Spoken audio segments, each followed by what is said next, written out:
কেষ্টপুরে চলন্ত বাসে আচমকা আগুন। তড়িঘড়ি নামতে গিয়ে বেশ কিছু বাস যাত্রী আহত হয়েছে।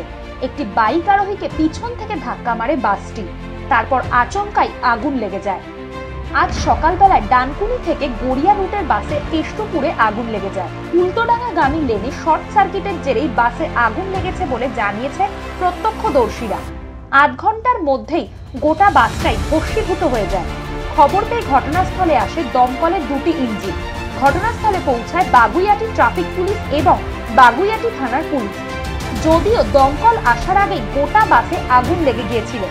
স্থানীয়রা আগুন নেভানোর চেষ্টা করে খাল থেকে জল তুলে, তবে কোনো হতাহতের খবর নেই।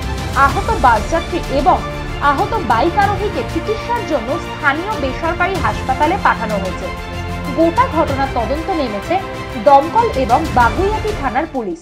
প্রথমে আমরা দেখছি সাবয়ের ওখান দিয়ে অ্যাক্সিডেন্ট হলো, বাসের তলায় বাইকওয়ালাটা চলে আসলো। তারপরে আমাদের ক্লাস সামনে বাইকওয়ালাটা পরে হাত পা ছিলে গেছে, হসপিটালে আত্মহত্যা ভর্তি হয়ে গেছে। তারপরে বাসওয়ালা এখানে থামলো, থামার পরে প্যাসেঞ্জার বাসওয়ালা সবাই পালিয়ে গেছে। তারপরে আগুন ধরে গেছে, আমরা সবাই খাল দিয়ে জল তুলে তারপরে বাসটা আগুনটা নেওয়ালাম। তারপরে দমকল এলো, তারপরে এই যে 1 ঘন্টা